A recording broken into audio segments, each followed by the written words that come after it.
Well, I think values become reality, but reality becomes values too. And if you don't consciously state what you believe and then practice it and demonstrate it, then in fact the organization will start demonstrating their values through a lack of stated points and principles that they believe in.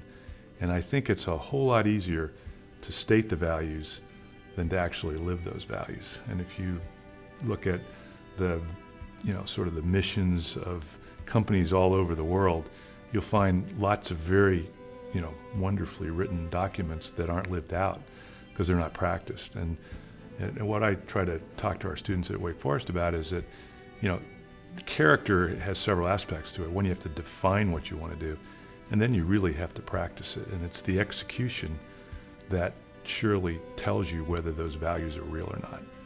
And, an example, I think there's personal examples of that and professional examples of that. On a professional side, probably one of the most gratifying sort of public demonstrations of that for me during my time really came from many, many years before my tenure as CEO of the leadership reinforcing the importance of winning with integrity, that we are fiercely competitive, and I think in the consumer products world, I think we could appropriately be accused as being one of the most competitive companies out there. And we may not always win, but we're going to be, we're going to die trying. But we don't want to do it if it's not the right way. And an example that I feel really good about was one time I got a call from Neville Lisdell, who was the CEO of Coke at the time, and he called me up and said, just wanted to thank you for what you did today. And he went on and talked, and I said, Neville, I have no idea what you're talking about. And he said, well, what you sent back this document to our people, and we really appreciate it. And he went on and on and on. So I listened to him, and then I got off the phone. I said, I have no idea what he's talking about. So I went down the hall to our general counsel and said, I got this call. What is this all about?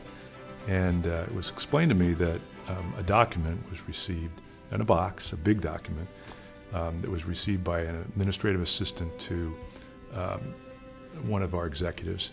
And as soon as she opened it up, she realized that this was proprietary information that belonged to our competitor.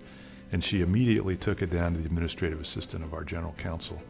And you got to know this individual to understand what happened next. So what she did is she took that document and she just packaged it up and sent it down to Atlanta. So this was one administrative assistant talking to another administrative assistant with actually nobody involved, because she tried and he wasn't available. And that's what he was calling me about, that we had sent back this confidential information. As it turns out, it was a disgruntled employee at Coke that was trying to get back, and they sent the material to us. And that story was one that we really celebrated because it demonstrated people knew what they needed to do when they saw an issue, and that there was no question that they needed to take the right action. So we had a big award ceremony, and we celebrated the two assistants with a chairman's award, and they got stock and cash, and hopefully that message went around the world. So that's sort of building that tradition. That gets back to the point I was saying earlier about execution. It's having values and then executing it.